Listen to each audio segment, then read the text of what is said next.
আল্লাহ পাক ন্যায় বিচারক। আল্লাহ পাক শুধু গফুর রহিম নন, আল্লাহ পাক শুধু পরম করুণাময় অসীম দয়ালুই নন, বরং তিনি হচ্ছেন ন্যায় বিচারক। ন্যায় বিচারক। একজন ধর্ষক যদি বলে যে আল্লাহ পাক তো গফুর রহিম, আল্লাহ আমাকে মাফ করে দিতে পারেন, তাহলে যাকে ধর্ষণ করলো সে তার উপর জুলুম হবে না? আল্লাহ পাক যদি ধর্ষককে মাফ করে দেন, তাহলে যাকে ধর্ষণ করা হয়েছে ওর প্রতি জুলুম হবে না? কথা বুঝতে পারছেন না? মনে করেন আপনি নাউজুবিল্লাহ কারো সম্পদ আত্মসাৎ করেছেন, এখন আল্লাহ যদি আপনাকে মাফ করে দেন, তাহলে এই যে যার সম্পদ আপনি আত্মসাৎ করেছেন এর উপরে জুলুম করা হচ্ছে না? আল্লাহ পাককে জুলুম করবেন?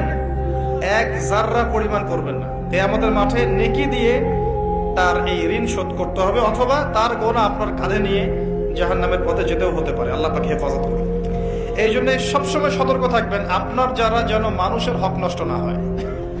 মানুষ আপনাকে গালি দেখ, থাপ্পড় মারুক, জমি আত্মসাৎ করে ফেলুক, হক নষ্ট করুক, কি করে করুক, আপনি তারটা করতে চান না। যারা করছে আপনি লাভবান। আপনি কেমন করে লাভবান? আপনি অসংখ্য